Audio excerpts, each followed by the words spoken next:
জামাত একটা emerging right wing political party হিসেবে দাঁড়াইতেছে। এখন এই ইমার্জেন্সটা কত বড় এটার কোনো ডাটা আমাদের হাতে নাই, যে কারণে আমরা ক্লিয়ারলি প্রেডিক্ট করতে পারবো না আগামী নির্বাচনে কী হবে। খালেদা জিয়া যদি অ্যাক্টিভলি নির্বাচনে অংশগ্রহণ করতে পারতেন তাহলে তো এইটা তোমার বিএনপির জন্য দ্য বেস্ট ছিল, তাই না? যে উনি যদি সুস্থ থাকতেন এবং নির্বাচনে অংশগ্রহণ করতেন তাহলে the scenario would be completely different. Even Tarique Rahman যে আসলো, তারেক রহমান আসার পরে যে পার্টির চেয়ারপারসন হলো, উনি তো ভোটে হয় নাই, পার্টির কনভেনশন করে হয় নাই, উনি স্থায়ী কমিটিতে বৈশা স্থায়ী কমিটির লোকেরা ওনার পার্টির চেয়ারম্যান বানাই দিচ্ছে। এবং তুমি যদি বিএনপির কনস্টিটিউশন দেখো, বিএনপির কনস্টিটিউশনে কিন্তু এটা লেখা নেই। এবং বিএনপি আরেকটা কাজ করতে পারে নাই, সেটা হলো যে জুলাইয়ের আকাঙ্ক্ষার সাথে তার পার্টিরে মেলানো, যে মানুষ একটা পরিবর্তন চায় এবং বিএনপিও নিজেরে বদলাইতেছে, যে আমিও পরিবর্তন চাই, আমিও বদলাইতেছি, এই কাজটা করে নাই। এটা আমি মনে করি যে বিএনপির দিক থেকে একটা প্রচণ্ড উইকনেস। এখন আমি মনে করি ইলেকশন ইজ এনিবডিজ গেম। মানে লুকস লাইক যে ধরো ভোটের পার্সেন্টেজ হয়তো প্রায় কাছাকাছি থাকবে, সিটের ব্যাপারে প্রেডিকশন করা কঠিন, কারণ বাংলাদেশে ধরো 3-4% ভোটের ব্যবধানে সিট ব্যাপারে অনেক।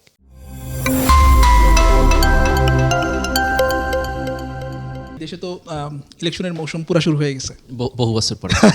হ্যাঁ, এবং আমার কাছে তো লাস্ট ধরো মিনিমাম স্ট্যান্ডার্ডের ইলেকশন হয়েছে কত 2008-এ, তাই না? 2008 আমি আসলে কখনো কাউন্ট করি না 2008, বাট স্টিল 2008 তুমি যদি একটা মিনিমাম স্ট্যান্ডার্ড ধরো আর কি, 2008-এর নির্বাচন যদি ধরো, এখন হলো 2026, তো কত 18 বছর পরে, রাইট? 18 বছর 17 বছর আর কি মাঝখানে। লং আফটার 17 ইয়ার্স আমরা একটা নির্বাচন দেখতেছি, দ্যাটস ভেরি গুড।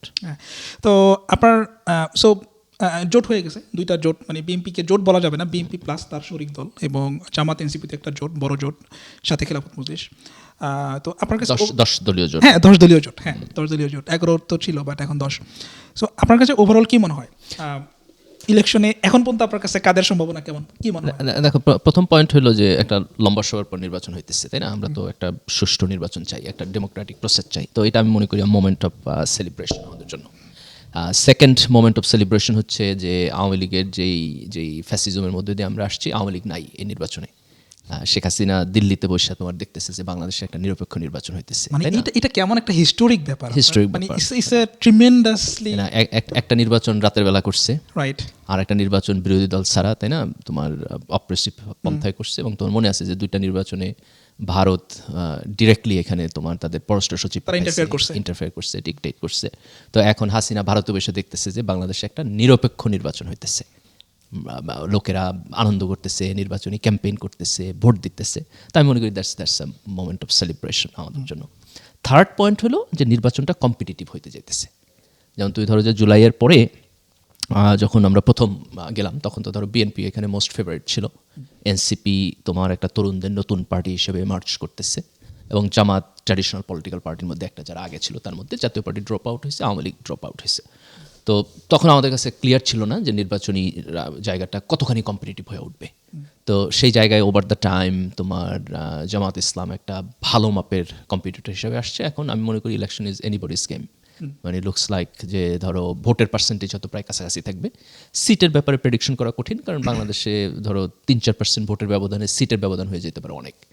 2001-এ যেখানে তোমার 4 দলীয় জোট 200-র উপরে সিট পাইছিল, সেখানে কিন্তু 210টা না এক্স্যাক্টলি আমার মনে নেই, কিন্তু মোর দ্যান 200 সিট পাইছিল। এবং সেখানে কিন্তু আওয়ামী লীগ ভোটের পার্সেন্টেজে খুব বেশি পিছায় ছিল না, কিন্তু সিটের পার্সেন্টেজ অনেক পিছায় ছিল। তো এটাও এখন এটা হইতে পারে আর কি। কিন্তু এই নির্বাচনে যেমন বিএনপি জিততে পারে, এই নির্বাচনে তোমার জামাতের 10 দলীয় জোটও জিততে পারে মোরাললেস। আমরা যতটুকু দেখতেছি যে বিএনপি ধরো ফেভারিট এই জায়গা থেকে যে সে আগে থেকেই কম্পিটেন্ট পলিটিক্যাল পার্টি, আগে ক্ষমতায় ছিল, তার কোর ভোট অনেক এই জায়গায়। আচ্ছা, ধরেন আমরা এক একটা জোট ধরে আসি। হ্যাঁ, ওকে, তুমি যদি ধরো বিএনপির পজিটিভ দিক কি আর কি, আমি যদি বিএনপি ধরেন আমরা যদি মনে করি যে বিএনপি, ধরেন আমরা এজিউম করি যে বিএনপি জিতবে, না তুমি অ্যাজিউম করো না, তুমি ধরো যে দুইটা জোটের প্রসকন যে কোন ওয়েতে, যে কেন এটাকে আমি মনে করতেছি সে কতটুকু পাবে, এই জায়গা থেকে যদি আমরা ধরি, তাহলে দেখো বিএনপির জন্য পজিটিভ দিকটা হলো যে বিএনপি আগে থেকে বড় পার্টি, তাই না? মানে তুমি ধরো সে কোর 30% ভোট পাইছে সবসময়, হ্যাঁ, গ্রাসরুটে এটা মানে বেশ স্ট্রং পজিশন আছে আর কি। তো সেই জায়গা থেকে ধরো বিএনপি অলওয়েজ বড় মাপের কম্পিটিটর। এবং এর আগে আমরা যতগুলো পোল দেখছি সেখানে কিন্তু বিএনপি জামাতের চাইতে অল্প ব্যবধানে আগায় ছিল, কিন্তু আগায় ছিল 3-4%, 3-4% অনেকগুলো পোলের মধ্যে। রিসেন্ট একটা দুটো পোল আমি বাদ দিলাম, আগের পোলগুলো যদি আমরা ধরি, তাহলে সেই জায়গা থেকে বিএনপি তোমার কম্পিটেন্ট জায়গা। জামাত এখানে গেমে চলে আসছে কয়েকটা কারণে। একটা হলো যেহেতু আওয়ামী লীগ নাই, জায়গাটা ফাঁকা, সেই জায়গায় একটা সেকেন্ড পার্টি উঠবে, তো সেখানে জামাত ইসলাম রেসে উঠে আসছে। আপনাকে যদি এখানে একটু ইন্টারাপ্ট করি, সেটা হচ্ছে যে বিএনপির আর কি অ্যাডভান্টেজ আছে? বিএনপির ধরো মানে একটা বড় পার্টি, গ্রাসরুট অর্গানাইজেশন আছে, এইটা ছাড়া বিএনপির আর কি অ্যাডভান্টেজ আছে? আমি খালেদা জিয়া টাওয়ারিং ফিগার বিএনপির তুমি ধরো খালেদা জিয়ার ইমেজটা স্টিল ম্যাটার্স। খালেদা জিয়ার ইমেজ স্টিল ম্যাটার, এবং খালেদা জিয়ার মৃত্যু এই সময়টা তোমার হ্যাজ টাচড মেনি পিপল। তুমি যে ধরো যে খালেদা জিয়া বাংলাদেশের পলিটিক্যাল হিস্ট্রির মানে one of the few characteristics যারা ধরো পার্টির বিয়ন্ডে নিজের উঠায় নিতে পারছে। খালেদা জিয়া যদি অ্যাক্টিভলি নির্বাচনে অংশগ্রহণ করতে পারতেন তাহলে তো এইটা তোমার বিএনপির জন্য দ্য বেস্ট ছিল, তাই না? যে উনি যদি সুস্থ থাকতেন এবং নির্বাচনে অংশগ্রহণ করতেন তাহলে the scenario would be completely different. আর এইটা বাদে উনি যখন ধরো মানে অসুস্থ, এরপর তো মারা গেলেন, আল্লাহ সুবহানাহু ওয়া তাআলা ওনার ভুল ত্রুটি ক্ষমা করুক এবং ওনাকে জান্নাতে মর্যাদা দেখে আমরা এই দোয়া করি। তো উনি মানে ওনার ধরো মানে মৃত্যু, এটার যে শোক, এটা বহু মানুষকে টাচ করছে।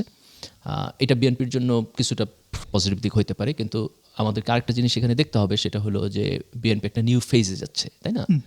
খালেদা জিয়া তো এখন আর বিএনপির লিডার না, বিএনপির লিডার হচ্ছে তারেক রহমান। তো তারেক রহমানকে এখন ওনার নিজের রাজনীতি নতুন করে তোমার ডিফাইন করতে হবে। কিন্তু আমি আগের যেটা পজিশন যে বিএনপির স্ট্রেংথের জায়গা যদি আমি বলি তাহলে জিয়াউর রহমান এবং খালেদা জিয়ার যে লেগাসি, এটা বিএনপির একটা স্ট্রং পয়েন্ট। তারেক রহমান আমি মনে করি still yet to prove himself.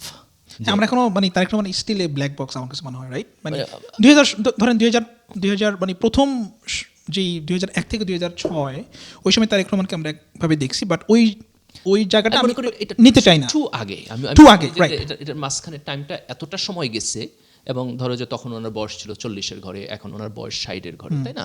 So it's a completely different things, এবং মাঝখানে একটা লম্বা সময় গেছে। আমি মনে করি যে তারেক রহমানের এটা একটা কমপ্লিটলি ডিফারেন্ট ইনিংস।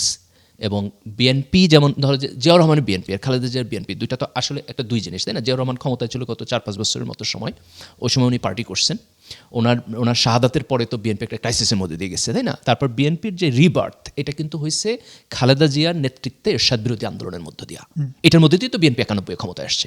তো বেসিক্যালি খালেদা জিয়ার লিডারশিপ বিএনপিকে রিডিফাইন করছে, এবং সেখান থেকে তোমার 91, তারপর 96 ইলেকশন হারলো, আবার 2001 ইলেকশন জিতলো। তো দুইটা গভর্নমেন্ট উনি করছে।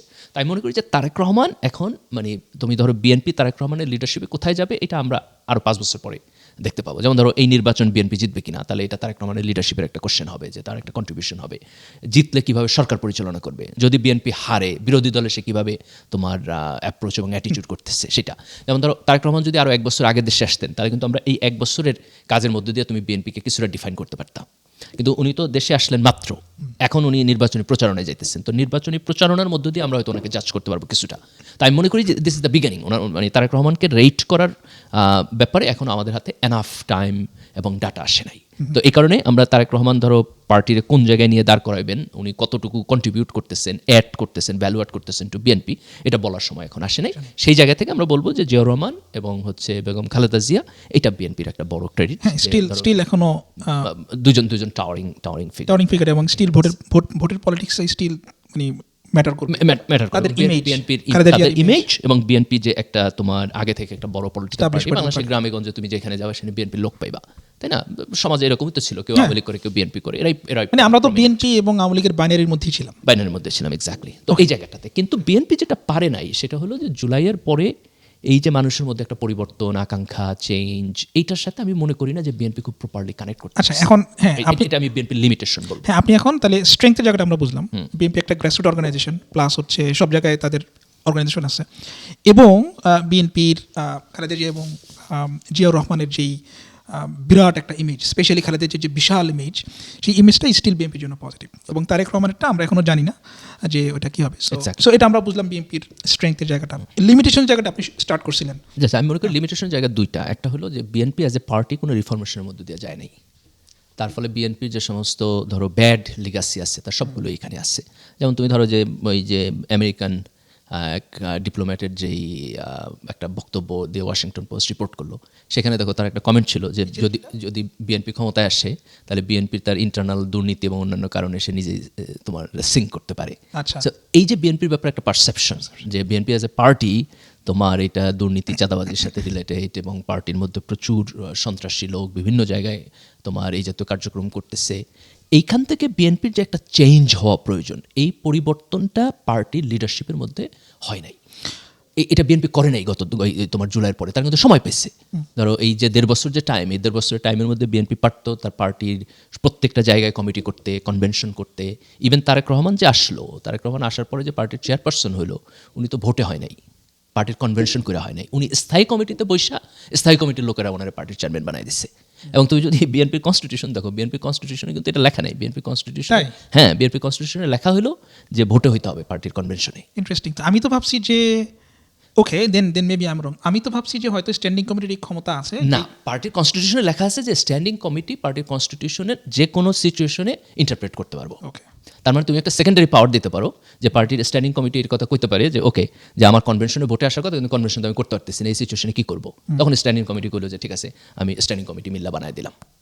ওকে, তাহলে সেটা হয়েছে, সেটা হইতে পারে, কিন্তু এটা কিন্তু এইভাবে লেখা নেই স্ট্যান্ডিং কমিটি। তোমার আরেকটা হলো বিএনপির কনস্টিটিউশনে এটাও লেখা নেই, আমি যতটুকু পর্যন্ত পড়ছি, সেটা হলো যে হঠাৎ করে পজিশন ফাঁকা হলে কি হইব, এটাও লেখা নেই। ওকে, তো তার ফলে তো এখন খালেদা জিয়ার মৃত্যুর মধ্য দিয়ে তো পার্টির চেয়ারপারসন পজিশন ফাঁকা হয়েছে। উনি হচ্ছেন বোধহয় অ্যাক্টিং চেয়ারপারসন এরকম ছিলেন, তাই না? তো সেখান থেকে যদি চেয়ারপারসন হলেন, এটা যদি কনভেনশন করে বিএনপি ভোটে করতে পারতো, তাহলে তো বিএনপির একটা ইন্টারনাল চেঞ্জ হতো। এবং আমি মনে করি বিএনপির যেটা প্রয়োজন ছিল সেটা হলো যে প্রত্যেকটা জেলায় কনভেনশন করা এবং কনভেনশন করে তার পার্টির একটা লিডারশিপ তুলে নিয়ে আসা। তো এই কাজটার দিকে বিএনপি যায় নাই। এবং বিএনপি আরেকটা কাজ করতে পারে নাই, সেটা হলো যে জুলাইয়ের আকাঙ্ক্ষার সাথে তার পার্টিরে মেলানো, যে মানুষ একটা পরিবর্তন চায় এবং বিএনপিও নিজেরে বদলাইতেছে, যে আমিও পরিবর্তন চাই, আমিও বদলাইতেছি। এই কাজটা করে নাই। এইটা আমি মনে করি যে বিএনপির দিক থেকে একটা প্রচণ্ড উইকনেস, যেই কারণে তার পরিবর্তনের সাথে যায় না। এখন আপনার এই পয়েন্টের উপর আমার দুইটা কমপ্লিমেন্টারি কোয়েশ্চেন আছে। একটা হচ্ছে যে বিএনপির যে ইমেজটার কথা আমরা বলি, এখানে ধরেন একজন বিএনপি সাপোর্টার, সে বলবে যে বিএনপির এই ইমেজটা তৈরি করছে প্রাইমারিলি বাংলাদেশের যেই আওয়ামীপন্থী মিডিয়া এস্টাবলিশমেন্ট আছে, তারা এটা তৈরি করছে, তারা এটা তৈরি, এবং তারেক রহমানের যেই একটা ইমেজ এবং বিএনপির ইমেজ, এইটা হচ্ছে স্পেশালি বাংলাদেশের ওই আওয়ামীপন্থী মিডিয়া এস্টাবলিশমেন্ট তৈরি করছে। এটা স্যার, দেখো, এখানে যদি তুমি বলতে চাও যে এই মিডিয়া যদি এভাবে বলে যে আওয়ামী লীগ ভালো, বিএনপি খারাপ, এটা তাদের তৈরি করা জায়গা হতে পারে। কিন্তু আমাদের ট্র্যাডিশনাল রাজনীতির মধ্যে যে বাজে জিনিস আছে, আমাদের ট্র্যাডিশনাল রাজনীতিতে করাপশন আছে, ট্র্যাডিশনাল রাজনীতিতে চাঁদাবাজি আছে, এগুলো তো মিথ্যা হতো না, এগুলো তো ট্রুথ। বরং বিএনপির দিক থেকে এটা রাইট আর্গুমেন্ট না আমি মনে করি। কিন্তু একটা রাইট আর্গুমেন্ট আছে যেটা বিএনপি মাঝে মধ্যে করে। সেই আর্গুমেন্টটা হলো যে বিএনপি অনেক বড় দল এবং বিএনপিতে লোকেরা আসে, সমাজের সাধারণ মানুষ আসে বিভিন্ন জায়গা থেকে, তার ফলে এখানে কোয়ালিটি কন্ট্রোল করাটা কঠিন। এটা সাবস্টেন্সিয়াল। আর একটা সাবস্টেন্সিয়াল আর্গুমেন্ট হচ্ছে বিএনপি, সেটা হলো যে ধরো আমরা বিএনপির যখন সন্ত্রাসী কর্মকাণ্ডের পার্সেন্টেজ দেই অথবা চাঁদাবাজির পার্সেন্টেজ দেই, এটা এরকম যে ধরো গ্রামের একটা বাজার আছে, সেখানে একজন আরেকজন লাগে মারামারি করলো, তো দুজনে হয়তো বিএনপি করে। তার কারণ হলো যে মানে গ্রামে গঞ্জে পর্যন্ত বিএনপি তোমার একেবারে সব জায়গায় আছে। তার ফলে ওনাদের হয়তো জমি লয়ে একজন আরেকজনের সাথে মারামারি করতেছে, এটা বিএনপির ইনফাইট হিসাবে স্ট্যাটিস্টিক্স আসে। তো এটা হয় যে বিএনপি বড় দল বইলা, বিভিন্ন জায়গায় বিস্তৃত বইলা, এবং তার দলের মধ্যে কে আসবে না এটা তো ওইভাবে তোমার কন্ট্রোল না। কিন্তু এটা বাই ডেফিনেশন হইতে পারে, কিন্তু এটা তো একটা উইকনেসই, তাই না? তুমি ধরো যে একটা পার্টির মধ্যে যদি তার ক্যাপাসিটি এবং কোয়ালিটির যদি একটা স্ক্রিনিং না থাকে যারা দলের লিডার হইব, তাহলে তো এই পার্টি কোনোদিনই ভালো পার্টি হিসাবে দাঁড়াইতে পারবো না। তো এই প্রবলেম তো বিএনপির আছে। এই প্রবলেমটাকে হয়তো তুমি ব্যাখ্যা করতে পারো, তাই না, যে কী কারণে আসছে, কিন্তু এই প্রবলেমটা কোনো না কোনোভাবে তো কন্ট্রোল করতে হবে। BNP for the last 1.5 years তোমার এইটাকে অ্যাড্রেস করে নাই সাবস্টেন্সিয়ালি। একটা অ্যাড্রেস করছে যেটাকে আমাদের অ্যাপ্রিসিয়েট করতে হবে, সেটা হলো বিএনপি প্রচুর লোককে দল থেকে বহিষ্কার করছে। এখন দেখো, সামটাইমস আমরা এই স্ট্যাটিস্টিক্সটা ইউজ করতে পারি টু প্রুভ দ্যাট যে বিএনপি লোকেরা তো আসলে সন্ত্রাসী চাঁদাবাজি করে, না করলে তারা বহিষ্কার করলো কেন, তাই না? কিন্তু আমি এটা করতে চাই না, আমি বরং বিএনপিকে অ্যাপ্রিসিয়েট করতে চাই যে তারা এটা অ্যাড্রেস করতেছে যে এটা আমার problem and I am trying to solve this problem. আমি এটাকে অ্যাপ্রিসিয়েট করতে চাই, কিন্তু that was not enough for BNP. এবং এটা কখনোই এনাফ হইব না যদি না তুমি এটাকে আরও কম্প্রিহেন্সিভলি চিন্তা না করো যে আমি টোটাল পার্টিকে কীভাবে রিফর্ম করব। তো আমার কাছে মনে হয় যে এইখানে বিএনপির যেটাকে টুডে আর টুমোরো করতে হইব, সেটা হলো যে ভালো লোকদেরকে পার্টির লিডারশিপে উঠায় আনতে হবে কোনো না কোনো সাংগঠনিক প্রসেসের মধ্যে দিয়া। এটা দেখো, জিয়াউর রহমান করছিল। জিয়াউর রহমান তার মানে প্রথম দিকে যখন পার্টি ফর্ম করছে, ওনার হ্যান্ড পিকড লোক ছিল, মেনি পিপল। ধরো সাইফুর রহমান, ওনার হ্যান্ড পিক লোক ছিল। খন্দকার মোশাররফ হোসেন, ওনার হ্যান্ড পিক লোক ছিল। বদরুদ্দোজা চৌধুরী, ওনার হ্যান্ড পিক লোক ছিল। সালাউদ্দিন কাদের চৌধুরী, ওনার হ্যান্ড পিক লোক ছিল। তো তুমি যখন পার্টির মধ্যে এইভাবে একটা কালেকটিভ লিডারশিপ, কম্পিটেন্ট লিডারশিপ যদি উঠায় নিয়ে না আসো, তাহলে তুমি কোনোদিন এই প্রবলেম সলভ করতে পারবে না। তাই আমি মনে করি এইটা বিএনপির একটা সিরিয়াস প্রবলেম, যেটা বিএনপি তোমার অ্যাড্রেস করে নাই। সামটাইমস আমার কাছে মনে হয় যে তারেক রহমান চিন্তা করছেন যে এইটা উনি দলের মধ্যে পারবেন না, উনি ক্ষমতায় গেলে প্রধানমন্ত্রী হয়ে যখন পাওয়ারফুল হবেন তখন ইন্টারফেয়ার করবেন। কিন্তু তুমি যদি পার্টিরে আগে ইন্টারফেয়ার না করো এবং রিঅর্গানাইজ না করো, ক্ষমতায় যায় রিঅর্গানাইজ করা সম্ভব কিনা কারণ তখন তোমার সরকারও চালাইতে হবে, আবার দল চালানো, দুইটা কিন্তু at the same time is very complicated এবং তখন অনেক চ্যালেঞ্জেস আসবে, আপনি দেশ চালাচ্ছেন। এক্স্যাক্টলি। তো এটাকে আমি মনে করি যে বিএনপির একটা বড় লুপ হোল তোমার এই সময়টার মধ্যে হচ্ছে। জামাতকে যদি আমরা দেখি, জামাতের জোট যদি দেখি, সেটা হলো যে দেখো জামাত তো কখনোই একটা বড় মাপের গণসংগঠন ছিল না বাংলাদেশে, তাই না? জামাত ম্যাক্সিমাম ভোট পেয়েছিল 91-12% মতো, সংসদে তাদের সর্বোচ্চ আসন ছিল বোধহয় 18টা। তাহলে এখন জামাতের যে ডেভেলপমেন্টটা হয়েছে এটা কমপ্লিটলি নিউ, একটা নতুন সিচুয়েশন। এই সিচুয়েশনটা হলো যে আওয়ামী লীগ ড্রপ আউট হয়েছে, রাজনীতিতে একটা ভ্যাকুয়াম তৈরি হয়েছে, এবং জুলাইয়ের মধ্য দিয়া মানুষের মধ্যে একটা আকাঙ্ক্ষা তৈরি হয়েছে যে তারা একটা পরিবর্তন চায়, তারা রাজনীতিতে আগের জিনিস দেখতে চায় না। তো এই যে পরিবর্তনের একটা আকাঙ্ক্ষা, এইটাকে জামাত সামহাউ কানেক্ট করতে পারছে। এই কানেকশনটার একটা স্ট্যাটিস্টিক্স আমরা দেখি হলো ছাত্র সংসদ নির্বাচন, যেখানে দেখছো যে ছাত্র শিবির তোমার ম্যাসিভলি জিতছে কনসিস্টেন্টলি ওয়ান আফটার অ্যানাদার। তার মানে এটা একটা প্যাটার্ন সমাজে। এই প্যাটার্নটা যদি সমাজের বৃহত্তর জনগোষ্ঠীর মধ্যেও হয়, আমি যতটুকু সমাজকে দেখি, মানুষের সাথে কথাবার্তা বলি, তাতে আমার কাছে মনে হয় যে একটা গ্রুপ অফ পিপলের মধ্যে রাজনীতি পরিবর্তনের আকাঙ্ক্ষা আছে। তারা মনে করে যে এই যে কারাপশনের রাজনীতি যেটা চলতেছে বাংলাদেশে, এটা চলা উচিত না। এবং সেই জায়গায় তারা মনে করে যে জামাত যেহেতু এত বড় পার্টি কখনো ছিল না, কখনো এককভাবে সরকার চালায় নাই, কাজে জামাতের রাজনীতিটা একটা নতুন রাজনীতি হবে। এই রাজনীতির আগে আমরা কখনো দেখি নাই, বড় আকারে দেখি নাই, ছোট স্যাম্পল দেখছি আমরা। ছোট স্যাম্পল দেখছি যে তোমার বিএনপির সাথে জামাত জোট সরকারে ছিল, 2জন মন্ত্রী ছিল, এবং সেই মন্ত্রীরা করাপশন করে নাই, এই জায়গাতে তাদের একটা পারসেপশন আছে, কিন্তু বড় আকার আমরা কখনো দেখি নাই। তাহলে জামাত যদি একটা পার্টি হিসাবে এই পুরো জিনিসটাকে ম্যানেজ করে, তাহলে হয়তো তারা ভালো ম্যানেজ করতে পারবে। আবার বিএনপি যেহেতু এই পরিবর্তনটাকে কানেক্ট করতে পারে নাই, তাহলে বিএনপির প্রতি তাদের আস্থাটা আসে না। এই জায়গা থেকে আমি মনে করি যে জামাতের ব্যাপারে একটা নতুন আস্থা তৈরি হয়েছে সমাজে। এটা একটা স্ট্রেংথ আপনি বলতেছেন। এটা জামাতের একটা স্ট্রেংথ। এবং জামাতের আরেকটা স্ট্রেংথ হলো এই যে বিএনপির মধ্যে পার্টির কোয়ালিটি কন্ট্রোলের যে প্রবলেমটা আছে, এটা তো জামাতের মধ্যে নাই, কারণ Jamaat is a completely different type of party.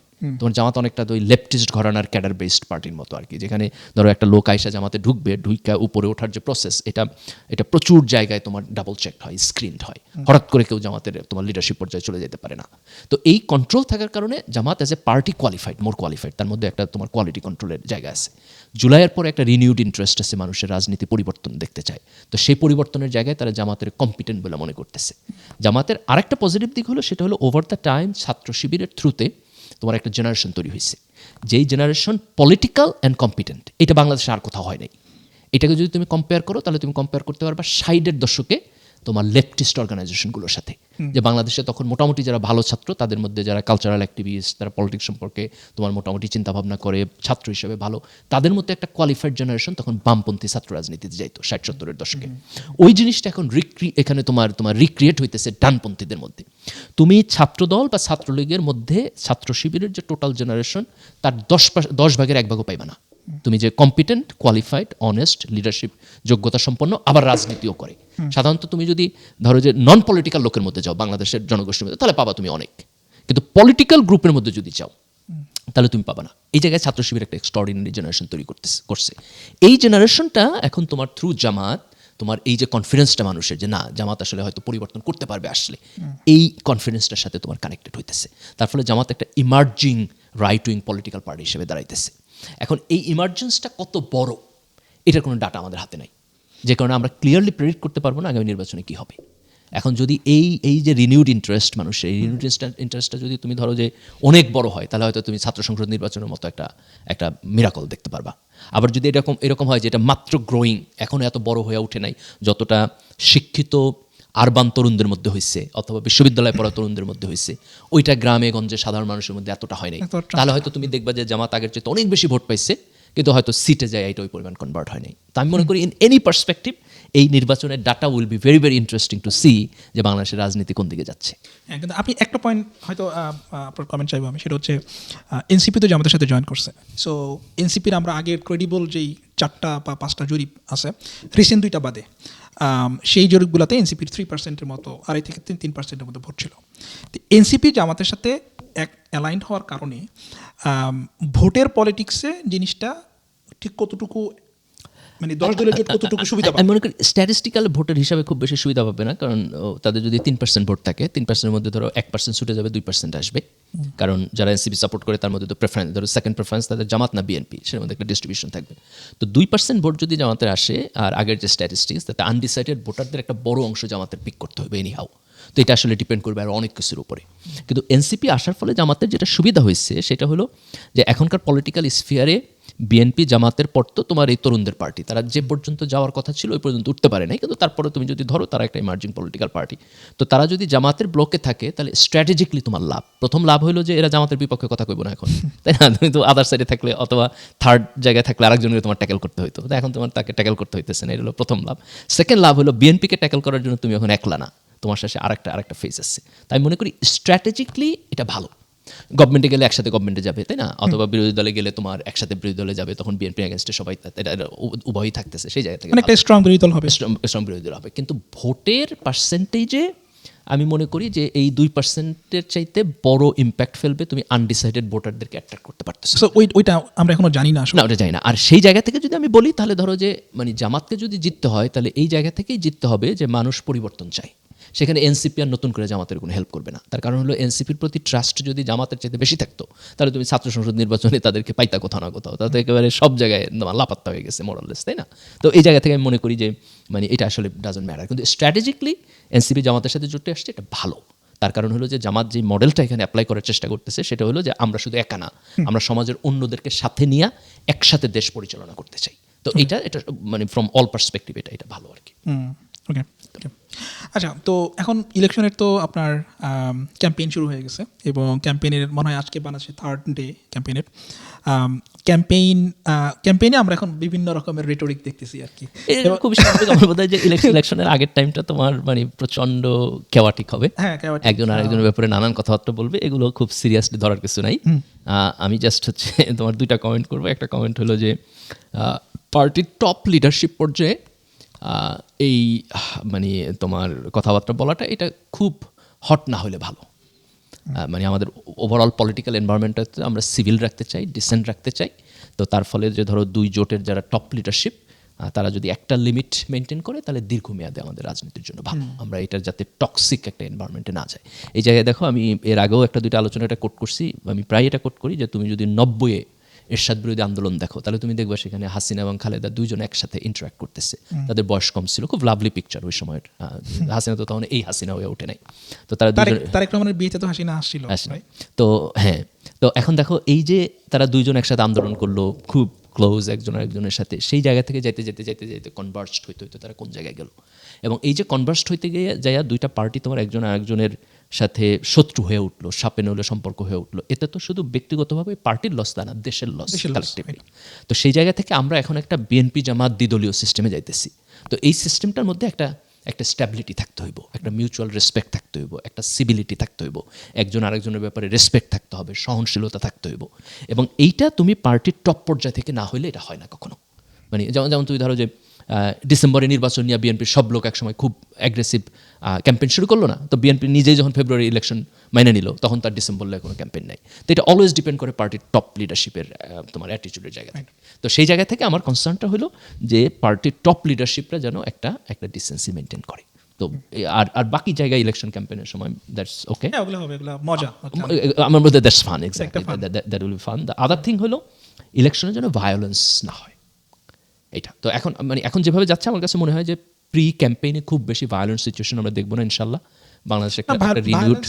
হ্যাঁ, এটা মানে ভায়োলেন্সের নিউজ কিন্তু আসতেছে এবং এমন জায়গায়, যেমন আমার যে নির্বাচনী এলাকা আমাদের আর কি, আমি যে এলাকায় বড় হয়েছি, ভোলাচার, তো সেইখানে আপনার ধরেন খুবই ভায়োলেন্ট বিএনপির খুবই ভায়োলেন্ট একটা নিউজ আমি ডেল্টা লেন্স যে নতুন একটা নিউজ প্ল্যাটফর্ম, ওখানে আমি দেখলাম যে তারা হয়েছে। এবং তারপরে কুমিল্লায় হয়েছে, তারপরে চিটাগাং, তুমি যদি বিভিন্ন জায়গায় হ্যাঁ কিছু ভায়োলেন্স হইতেছে ট্রু, কিন্তু তারপরে তুমি যদি স্টিল এটাকে মানে টোটালটার তুলনা করো তাহলে কিন্তু এখনও মানে এইটা খুব এক্সট্রিমলি ভায়োলেন্ট জায়গায় যায় নাই, এবং আমি মনে করি ইনশাল্লাহ যাবেও না। মানে এইবার মানুষের একটা ডিফারেন্ট পরিবর্তিত নির্বাচন দেখার একটা আকাঙ্ক্ষা আছে। তো এটাকে যত মিনিমাইজ করে রাখা যায়, এবং 2টা পার্টিরও খুব কেয়ারফুল থাকা দরকার যাতে করে যারা কোনো অবস্থাতে এরকম একটা ভায়োলেন্ট সিচুয়েশন যেন এনকারেজ না করে। না, আমার মনে হয় এটা আপনার লাস্ট পয়েন্টটা ইম্পর্টেন্ট, যে পার্টি লিডারশিপ যাতে এই ভায়োলেন্সগুলোর ব্যাপারে একটা কড়া স্টেপ নেয়। আপনি ভায়োলেন্স করতে আপনি ভোটে জিতলেন, বাট আপনি তো লেজিটিমেসি হারাইতেছেন। দেখো আমরা কিন্তু একটা এক্সাম্পল দেখলাম যে হাসিনা হইয়া দেশে থাকা যায় না, আর খালেদা হইয়া তুমি যদি অপ্রেস্ট হও, জেলেও থাকো, তারপরেও তোমার মৃত্যু হয় সম্মানজনক এবং with celebration of the people. কাজে কোনো পলিটিক্যাল পার্টি যদি মনে করে যে সে ভায়োলেন্স কইরা ক্ষমতা দেখাইয়া আসলে তার কোনো লাভ হইব, আমি মনে করি না সামনে বাংলাদেশে লাভ হবে। এগুলো যারা করবে তারা কোনো না কোনোভাবে ক্ষতিগ্রস্ত হবে এবং they will pay a price. কাজে তুমি অল আউট ভায়োলেন্সে গেলে লোকেরা মনে করবে তুমি হাসিনার ডেপুটি, তুমি সেকেন্ড হাসিনা, এবং এটার মানে ভোটেও এটার ইম্প্যাক্ট পড়বে এবং সামনের দিনে আন্দোলনেও এটার ইম্প্যাক্ট, বিশাল ইম্প্যাক্ট, বিশাল impact। মানুষ যদি এখন যে দুইটা বড় দল বিএনপি এবং জামাত, তাদের কাউকে যদি আওয়ামী লীগের সাথে মিলাই ফেলে, তাইলে ওই দলটার জন্য I feel really sorry for that. Important এটা। তুমি দেখো যে ছাত্রদল কেন ছাত্র সংসদ নির্বাচনে জিততে পারলো না, তার কারণ হলো আমার আন্ডারস্ট্যান্ডিংয়ে যে সাধারণ ছাত্রদের মধ্যে একটা ভীতি যে ছাত্রদল আসলে তারা ছাত্রলীগের মতো ক্যাম্পাস পলিটিক্স করবো। হ্যাঁ, আমরা কিন্তু জানতাম না যে আসলে করতো কিনা। এক্স্যাক্টলি না, এটা জাস্ট তুমি আগে ভাগেই যেহেতু তাকে এবং ছাত্রলীগের একই ধারার রাজনীতি বলে মনে করে, তো তারা মনে করতেছে তার একটা ফিয়ার আছে, ভয় আছে, ফোবিয়া সবসময় রিয়েল হয় বিষয়টা এরকম না, কিন্তু তোমার পারসেপশন হইতে পারে। তো সাধারণ ছাত্রদের মধ্যে একটা ফোবিয়া আছে যে তারা মনে করে যে ছাত্রদল আসলে তারা ছাত্রলীগের মতোই রাজনীতি করবে, সেই জায়গা থেকে তারা এটা দেয় নাই। তো ঠিক একইভাবে জাতীয় রাজনীতিতে কেউ যদি এখন ক্ষমতা চর্চা করে, বাজে ক্ষমতা চর্চা করে, ভায়োলেন্স করে, তাহলে তার ব্যাপারে কিন্তু মানুষের পারসেপশন তোমার চেঞ্জ হবে বলে আমার কাছে মনে হয়। দেখো একটা জিনিস, এখন নির্বাচনী ক্যাম্পেইন চলতেছে, নির্বাচনে নানান পার্টি নানান প্রতিশ্রুতি দিতেছে। তো একটা সময় পর্যন্ত তোমার পলিসি ইম্পর্টেন্ট যে তুমি কী করতে চাও, তোমার ভিশন কী, কিন্তু এরপর যখন তুমি ইলেকশনে ক্যাম্পেইনে যাবা তখন সব জায়গায় যাবার প্রতিশ্রুতি দিবা, তাই না? এটা করবো, এটা করবো, এটা করবো, এটা করবো, এটা করবো। তো এগুলো সব কি তারা করে নাকি? করে তো না। তো মোর ইম্পর্টেন্ট কোনটা? মোর ইম্পর্টেন্ট হলো তার বডি ল্যাঙ্গুয়েজ, তার অ্যাটিচিউড, সে ভদ্র ভাষায় কথা বলে কিনা। কারণ যে জেন্টলম্যান সে ক্ষমতায় আইসা তোমার সাথে ভালো ব্যবহারই করবো। আর যারে তুমি দেখবে অ্যারোগেন্ট, সে যদি তোমার 15টা প্রতিশ্রুতি দেয়, কিছু যায় আসে না। তার কারণ হলো কিছু প্রতিশ্রুতি ডিপেন্ড করে মানে এটাকে তুমি কীভাবে বাস্তবায়ন করো। যেমন ধরো আমি দুটো উদাহরণ দিই তোমার। একটা উদাহরণ হলো বিএনপি বললো কিছুদিন আগে বোধহয় তারেক রহমান যে ঢাকার একটা বস্তিতে একটা ওনারা ফ্ল্যাট করে দিবে, তাই না? বড় বিল্ডিং করবে, আইডিয়া হিসেবে দুর্দান্ত, এক্সট্রাঅর্ডিনারি আইডিয়া। কিন্তু প্রশ্ন হলো এই যে ফ্ল্যাটটা তুমি করবো হয়তো, তাই না? তারা যদি ক্ষমতা আসে তারা কী করবে? একটা প্রজেক্ট হবে, টাকা হবে, কিন্তু এই ফ্ল্যাট ওই বস্তির সাধারণ মানুষরা পাইব কিনা, নাকি মাঝখানে পলিটিক্যাল তোমার মধ্যবিত্ত যারা আছে, এই যে হোমরা সোমরা পাতি নেতারা ভাগযোগ করে লয়ে যাবো, অথবা একটা মানে তোমার ফ্ল্যাট পাইতে হলে তোমার পয়সা দিয়ে নিতে হইব, তোমার ফ্রি দিব না। এটা তো সবচেয়ে বড় কোশ্চেন রাদার দেন ফ্ল্যাট হওয়া। ফ্ল্যাট হইতে হবে, পলিসি হিসেবে এটা ভালো, কিন্তু তুমি যদি এটা প্রপারলি বাস্তবায়ন না হয় তাহলে তো এটা এন্ড লেভেলে যাবে। মানে আমাদের এক্সপেরিয়েন্স তো এই জায়গাতে খুব, আমাদের এক্সপেরিয়েন্স তো বাংলাদেশে খুবই খারাপ। 10 টাকা দিলে তার মধ্যে 9 টাকা চুরি করে। আপনি দেখেন বিধবা ভাতা মনে হয় 900 টাকা না কত টাকা এরকম, সেটার জন্য অর্ধেকের বেশি আপনার মানে অনেক জায়গায় এরকম অভিযোগ আছে যে আপনার অর্ধেকের বেশি তার ঘুষ দিতে হচ্ছে, সে 400 এবং দলীয় লোক না হলে পাবে না, সবাই তো পায় না। আবার দেখো জামাত ইসলাম ওনাদের পলিসি পেপারের মধ্যে জামাত বলল যে কত 60 বছরের উপরে বয়স হলে এবং তোমার ছোট বাচ্চা যারা পাচ্ছে নিচে তাদেরকে ফ্রি চিকিৎসা দেব। এখন ফ্রি চিকিৎসা তুমি কই দিবা? ফ্রি চিকিৎসা তো অলরেডি আছে বাংলাদেশে। সরকারি হসপিটালে চিকিৎসা ফ্রি না?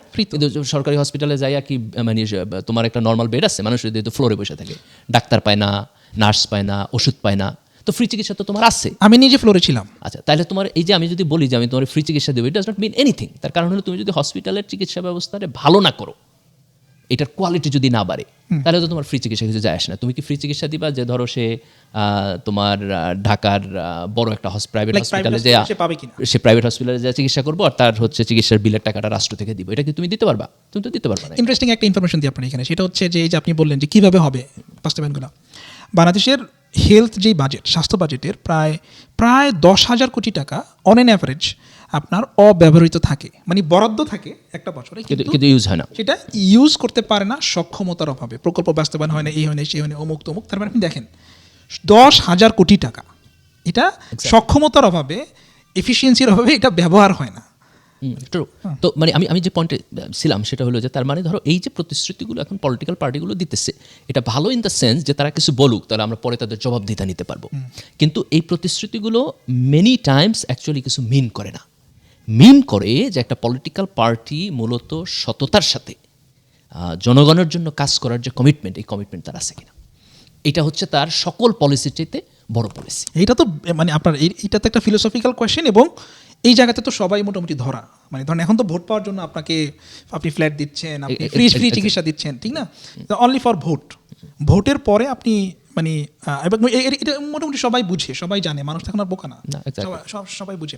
হাদি যে এত পপুলার তার একটা কারণ হচ্ছে মানুষ এটা বিলিভ করতো, হাদির যা বলতো হাদি তা মিন করতো, এবং হাদির অ্যাক্টিভিটিসে সবাই এটা মানে ওয়াজ কনভিন্সড। এবং অনেক লোক, হাদি তার একটা ইন্টারভিউতে বলছে যে অনেক লোক এসে হাদিকে বলতো যে তুমি কিন্তু এরকমই থাকবা, তুমি কিন্তু চেঞ্জ হবে না, তুমি কিন্তু এরকমই থাকবা। True exactly. তো এই পয়েন্টে মানে আমি যেটা বলতে চাই যে যারা আনডিসাইডেড ভোটার তাদের উচিত হলো রাজনৈতিক দলের বডি ল্যাঙ্গুয়েজ দেখা।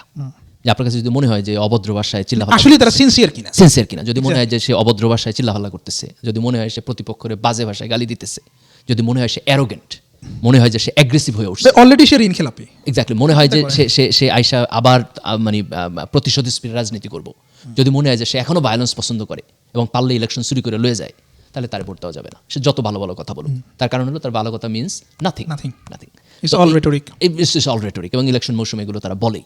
তো এই জায়গাটাতে আমি মনে করি যে আনডিসাইডেড ভোটারদের শুড পে অ্যাটেনশন, যে মানে তার পার্টির কোয়ালিটি ক্যাপাসিটি, লিডারের কোয়ালিটি ক্যাপাসিটি, কথা বলার স্টাইল, কনসিস্টেন্সি, ভদ্রতা, ডিসেন্সি, জেনুইননেস, এই জায়গাটাতে আমাদের ফোকাস থাকতে হবে।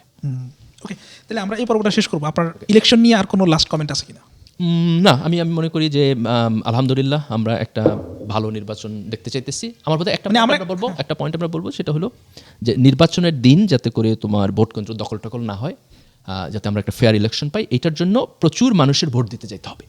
তো আমরা এবার দুইটা কারণে ভোটার টার্ন আউট বেশি চাই। একটা হলো অনেকদিন পরে একটা ভোট হইতেছে, বেশি মানুষ গেলে ভায়োলেন্স হইব না। আর একটা হলো আমরা যে পোস্ট আওয়ামী লীগ রিয়ালিটিতে চাইতেছি, এটার জন্য আমাদের প্রচুর ভোট কেন্দ্রে আসা দরকার। বিকজ যে পরিমাণ মানুষ ভোট কেন্দ্রে আইব, তারা এগ্রি করতেছে যে আমরা পোস্ট আওয়ামী লীগ জায়গায় যাইতেছি। এবং আমি মনে করি আওয়ামী লীগের মধ্যে যারা আওয়ামী লীগের সাপোর্টার, তাদের মধ্যে যারা ডিসেন্ট মানুষ, যারা মনে করে যে আওয়ামী লীগ যেটা করছে এটা অন্যায় করছে, এইভাবে একটা দেশ চলতে পারে না, তাদের মানে পোস্ট আওয়ামী লীগ পিরিয়ডে ঢোকা উচিত। এবং সবার কিন্তু ফোন নিয়ে যাইতে হবে এবং ফোনে ডেটা থাকতে হবে, এক্স্যাক্টলি, ইন্টারনেট ডেটা থাকতে হবে। কিছু দেখলে ছবি তুলবে, ভিডিও করবে, এগুলো রেখে দিবে, এক্স্যাক্টলি, এবং এগুলা মানে ডকুমেন্টেড হয়ে থাকবে যে কোথায় কি হইলো না হইলো। আমি মনে করি যে এবার নির্বাচনে ম্যাসিভ চুরি করা সম্ভব না, এবং কোনো একটা পার্টি যদি ম্যাসিভলি পাওয়ার প্র্যাকটিস করে চুরি করার চিন্তা করে, তাহলে মানে ইলেকশনের পরেই দেখবা যে পাবলিক রিভোল্ট করবে আর কি। তাই কারণে মানে এবার মানুষ অনেক দিন পর ভোটের জন্য অপেক্ষা করতেছে। ভোট আমাদের দেশে তোমার ঈদের উৎসবের মতো একটা সেলিব্রেশন, আমাদের এটা একটা আনন্দদায়ক সেলিব্রেশন হওয়া উচিত।